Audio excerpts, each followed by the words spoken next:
Welcome to the newest episode of Saved by the Books, where two ladies with opposite reading tastes discuss all things reading.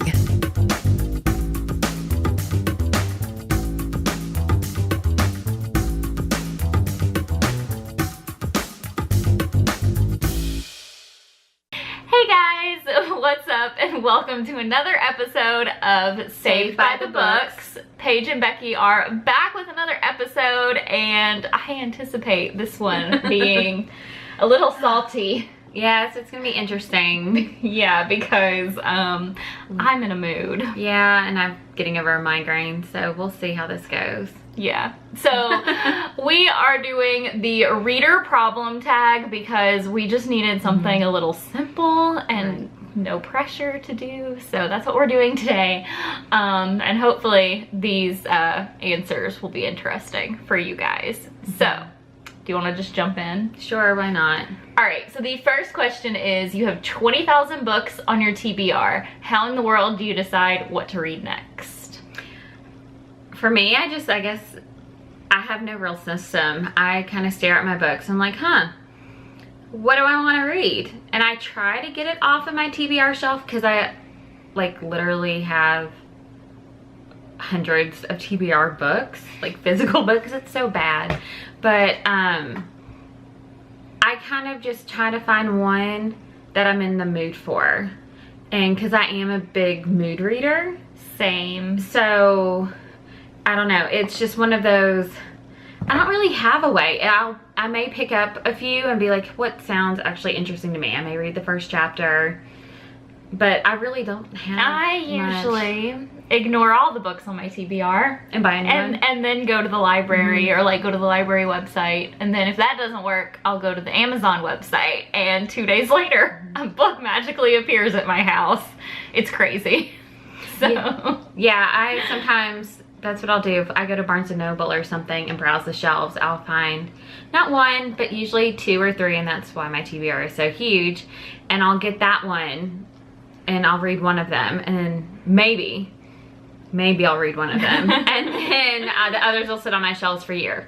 Or I pick up like a mass market, like romance type of thing. Yeah, romance is always good. Like I'll probably read a romance before I'll read anything else, which is probably why this year I have way too many romances on my read list, because they're just like, I was scrolling through it and I was like, there are like not really any good books here. And so that's what I guess I'll do, is just because I do have several like series that I'll read, and so usually I'll read like maybe 2 or 3 in that series and then go back to like either, you know, the more adult fiction or some of the YA I have on my shelf, or more serious books like some of the historical books I have, or memoirs.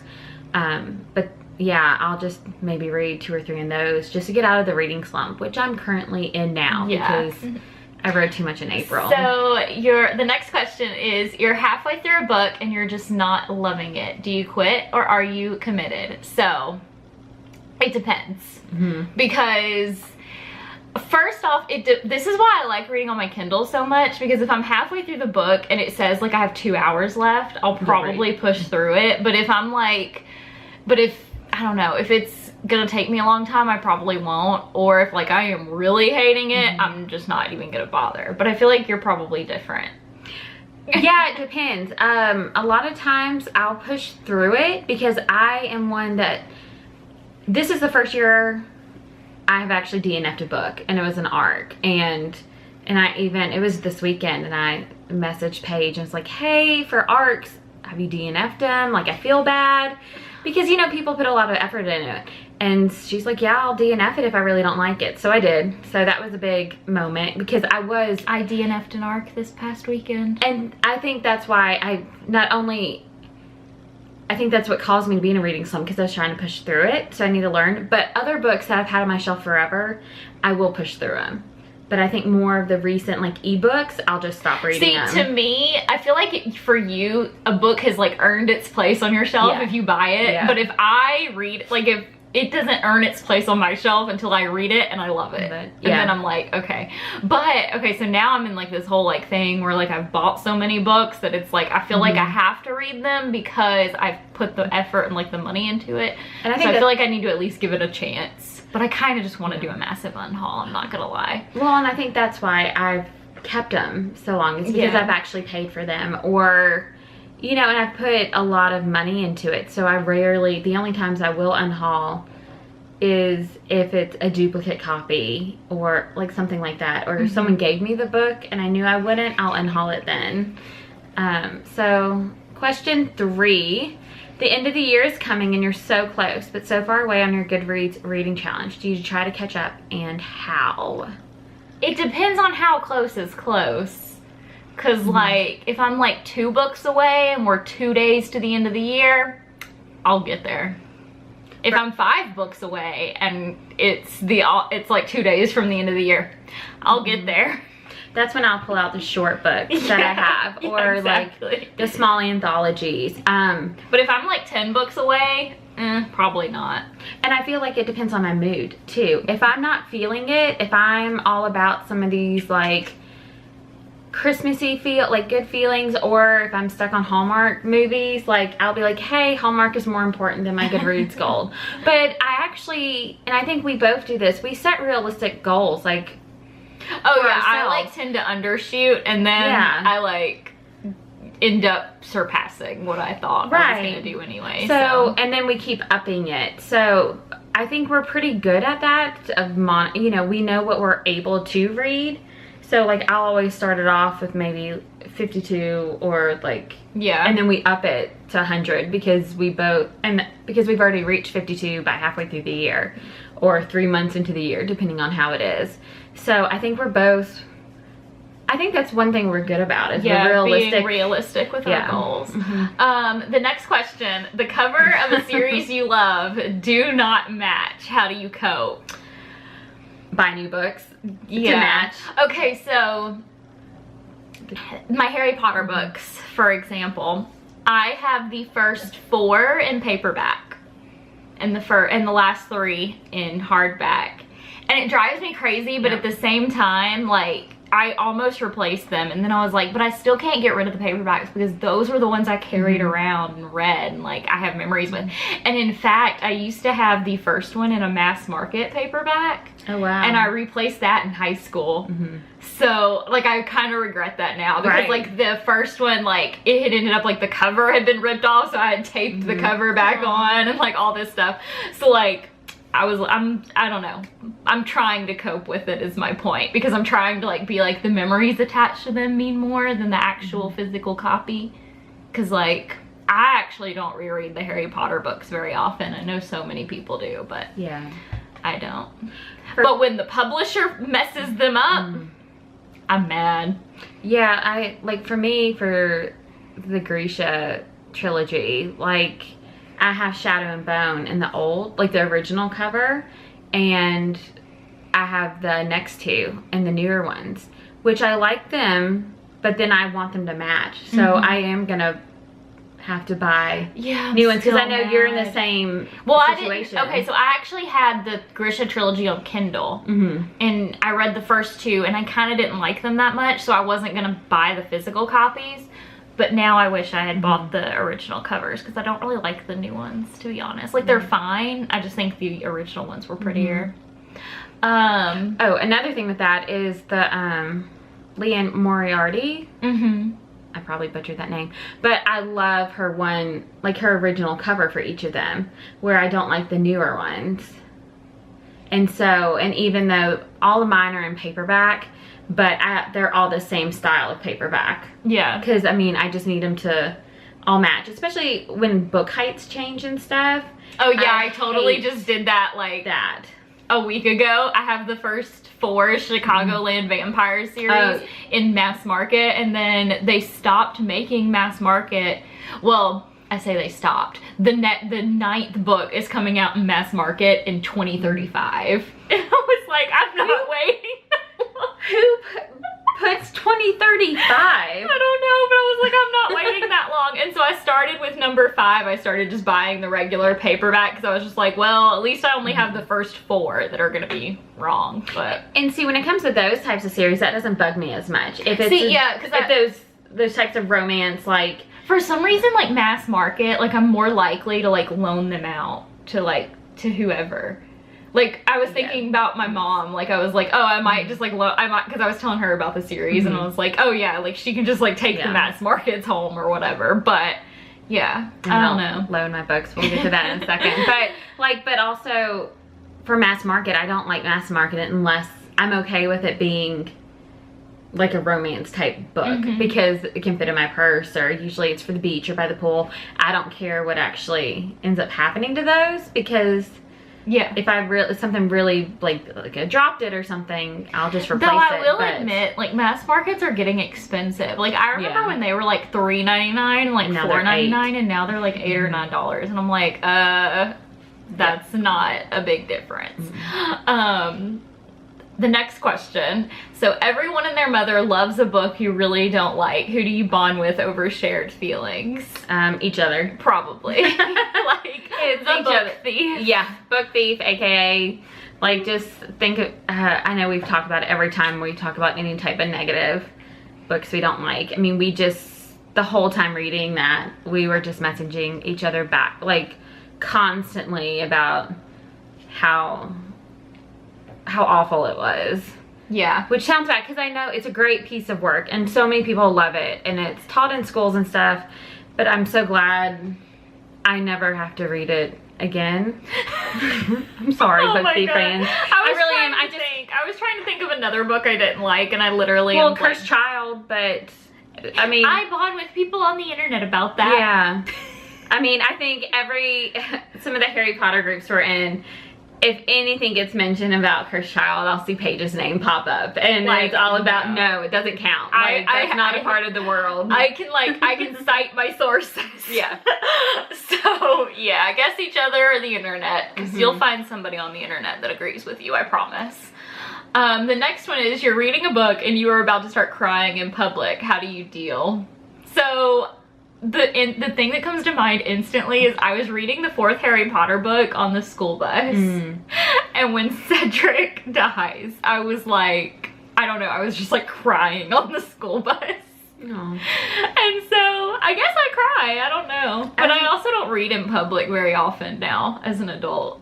I read in public quite a bit, but I haven't had any in years that have made me like just want to cry. Like I may tear up. The only book I remember, I don't like sob. I'm just like I get kind of teary eyed. Yeah. Because I'm thinking like, even if I had been like reading on my lunch break at work or something, like I would have gotten teary eyed, and most of my coworkers would have seen I was reading a book anyway, and they would have been like, whatever. Yeah, I think the only book I cried was maybe A Walk to Remember by Nicholas Sparks, because you know, and I read that in high school. That movie made me cry. Right, and I think that's the one, that in The Notebook, like reading it that at the end. Make me cry. Well, I take that, like The Notebook when I first watched it didn't make me cry, but like when I watched it as an adult, like I think it hit me a different way. Yeah, I watched that in college and read the book, and so I think those are the only 2 that ever made me cry. There was some book recently, I wish I could remember what it was, but I was like laughing out loud and then crying, and like not like teary-eyed crying like in other parts, and I was just living my best life over there with whatever book it was. Okay. So the next one is you're reading a book. Oh wait, no. A sequel of a book you loved just came out, but you've forgotten a lot from the prior novel. Will you reread the book, skip the sequel, try to find a synopsis on Goodreads, cry in frustration? I usually reread. Depending on how long ago it was, I know. I don't reread. I usually just keep going. Eventually, the story starts to come back to me. Honestly, I feel like with a lot of YA, like they do a little bit of a recap anyway. So like, if it's a YA book, I'm definitely not going to be reread. But if it's like an adult book and they don't do a recap, I'll just kind of try to pick it up as I go. Well, and I know, like, even some of the, like, contemporary romance I read, like, it's easy, like, they'll do separate stories or something, even though it continues in the same world or something. You don't necessarily have to reread. Or the historical romances I've done, because it will bring up little, and I can remember it. But actually, the Chicagoland Vampires, they'll do, like, a recap.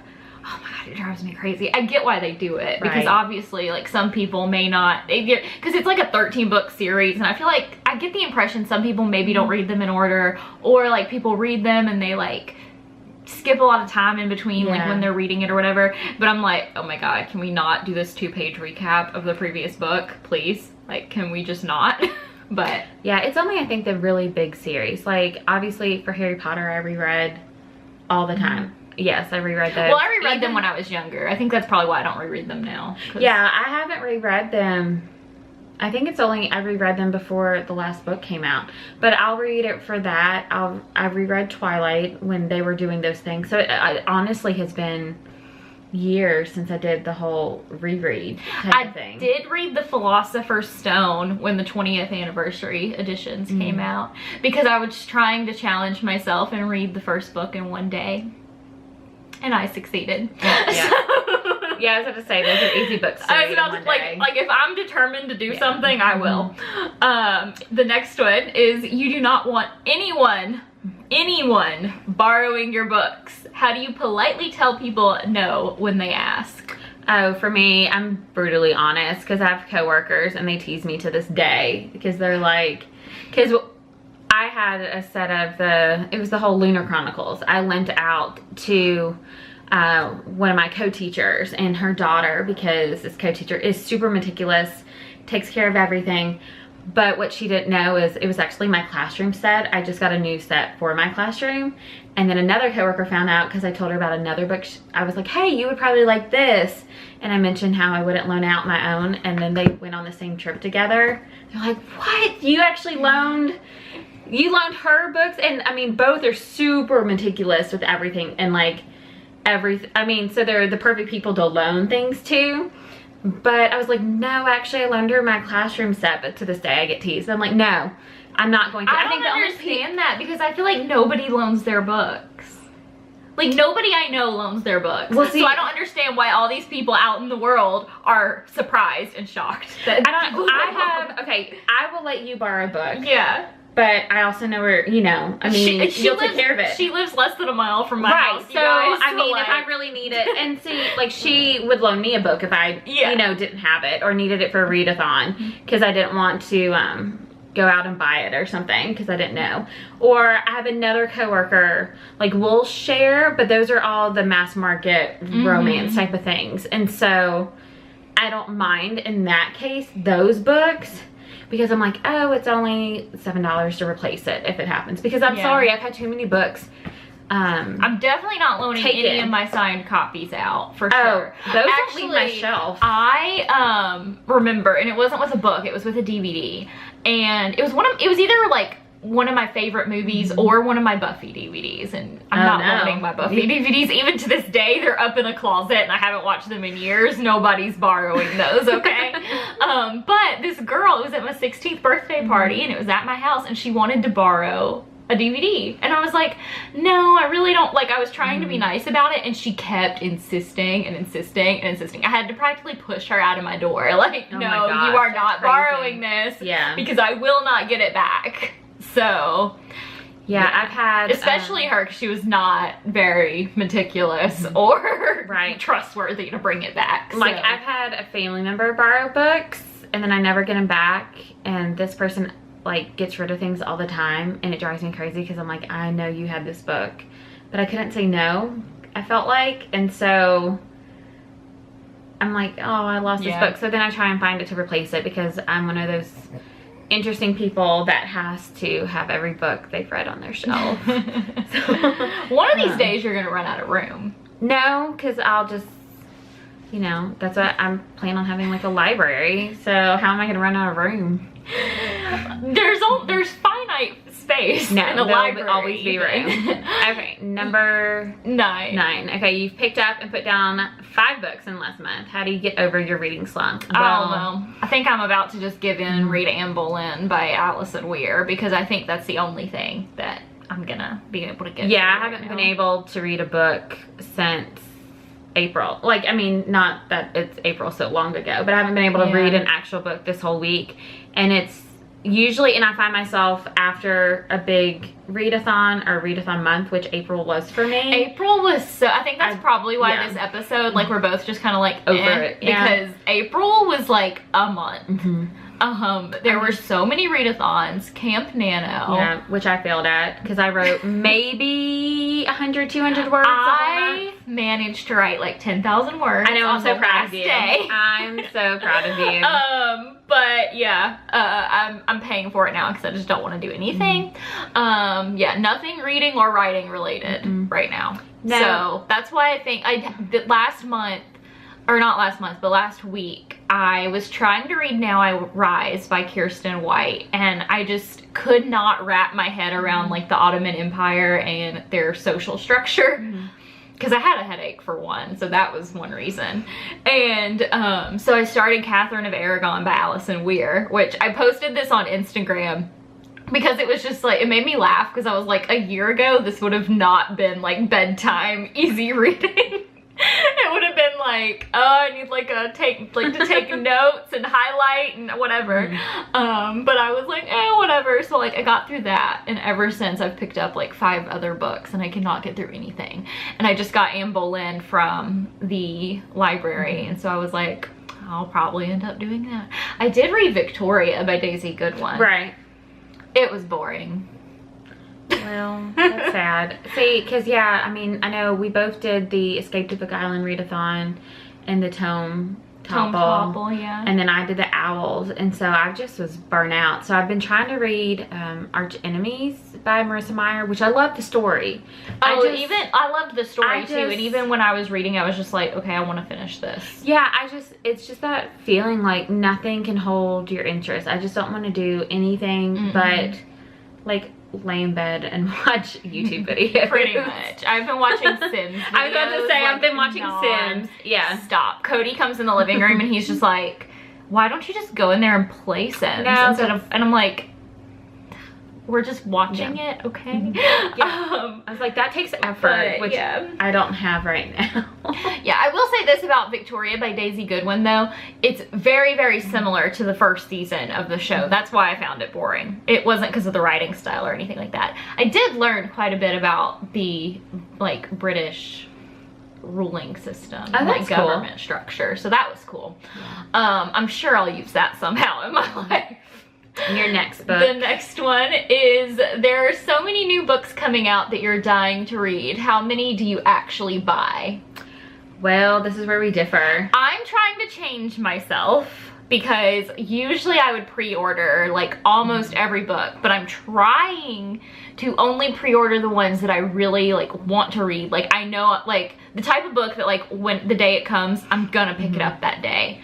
And then at least kind of like wait and see. The issue is with our library, they never get the new releases, and so you have to buy them. Yeah, so I end up buying them anyway.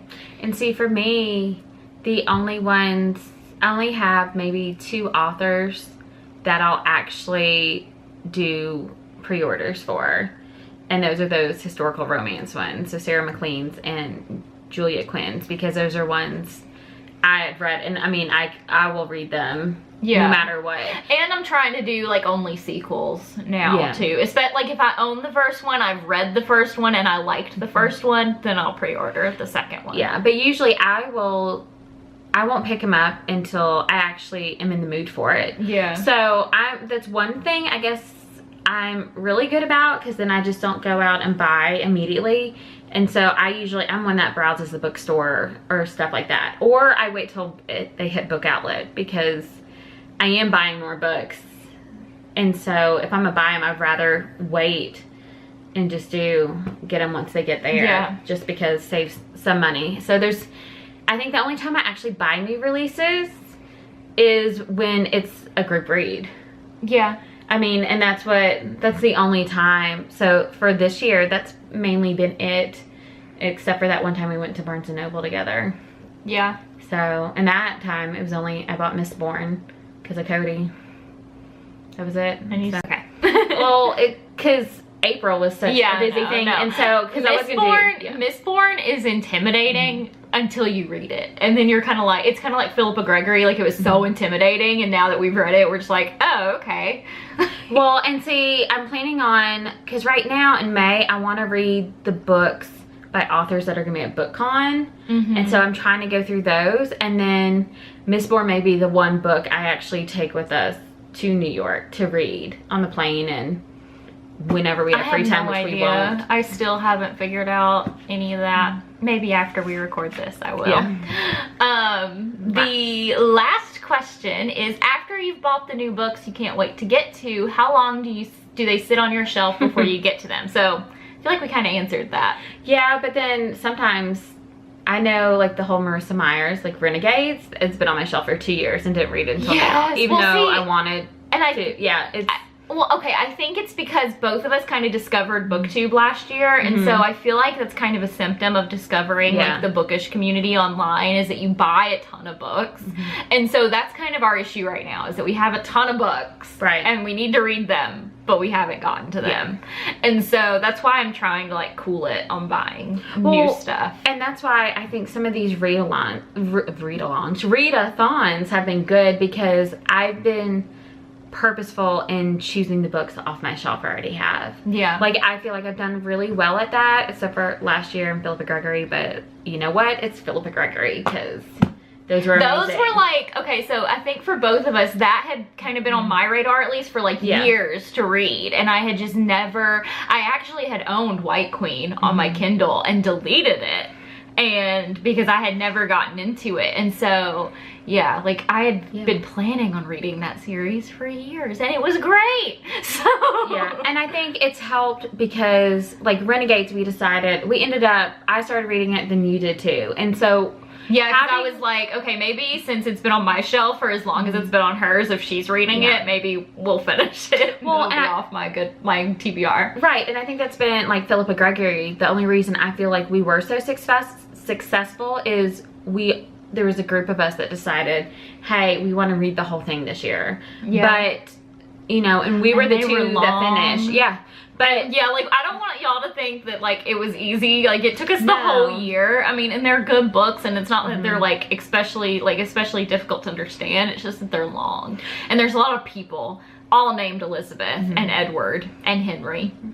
So and Richard and Anne. Yeah. Well, and that's the thing is like just I would read 2 or 3 of those at a time, and then I would have to take a break for a month or so. Whereas I get like sucked in and like that's all I want to read. So I think that's what the issue right now is, that like I'm like back into like the Tudor mindset because I started the Tudors again like randomly one afternoon because I didn't have anything to watch, and so now I'm like back into it, and I'm like I want to see all of this. Plus the Spanish Princess just came out, which is a Starz like mini series, and it's based off of Constant Princess, and so I knew that was coming out, so like I think I'm just back into it. Well, and I think for the, you know, having someone that's reading the same stuff as you, that's really important, because you can, I mean, we've talked about it I think before, having that person so you can see where they are and see what they think about certain situations or certain characters has totally helped. So for sure. Speaking of having someone to read things with, we decided that we wanted to do a monthly buddy read between the two of us and with you guys. So the first one that we chose is What Alice Forgot by Leanne Moriarty. We chose this one because it's kind of a standalone, and it's also one that I feel like whether you like contemporary or whether you like fantasy or whatever you're into, it's kind of, Leanne Moriarty tends to be somebody that like everybody can kind of relate to. So yeah, we're gonna be reading it for the month of May. We'll post on Instagram because, or I guess we could post on the Facebook page too. Yeah, we can do both. Yeah, we can do both. So that way, like, you guys can comment, like, if you've read it or, like, what you guys think of it. And we can maybe have, like, discussions over Instagram stories and things like that. We also feel like it's a good one because it's been out for a while. So you can find it. You should be able to find it in the library, or, you know, it hopefully won't be too much on Kindle and stuff like that. And we both had it on our shelves. TBRs. So that's how that happened. But I think we want to do like a monthly buddy read. So yeah, we'll do an episode at the end of the month where we kind of like talk about like everything involving the book. So yeah, hopefully it will be fun. And so join us with that, and then I guess we'll wrap it up. My current read is Arch Enemies by Marissa Meyer.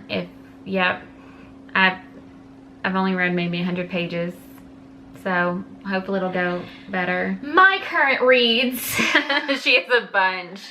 I technically are Furyborn by Claire Legrand, because I've been trying to get to it forever. I think I'm only like 10% of the way through it.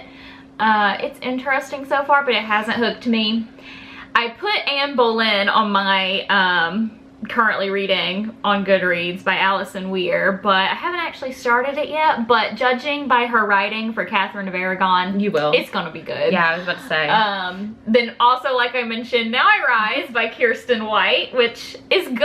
I just am not sucked in yet. And then I also still have Twice Bitten by Chloe Neal, which is the 3rd Chicagoland Vampire series book on my currently reading. I don't know where I am at in that, but you know. So yeah, I'm just struggling, as you guys can tell. We both are. And so hopefully next episode we'll be able to say, you know, we actually got to these. Yeah, for hopefully. sure. So hopefully. But anyway, I hope you guys enjoyed this episode. We will post on Instagram when this episode goes live. So head on over there and let us know what you're currently reading. And if you're watching this on YouTube, comment down below, let us know, you know, that good thing. But yeah, hit the thumbs up button, subscribe if you haven't already, and don't forget to rate us on iTunes because it really helps us out. And I think that's pretty much it. So we'll see you next week with another episode. Yeah. Bye.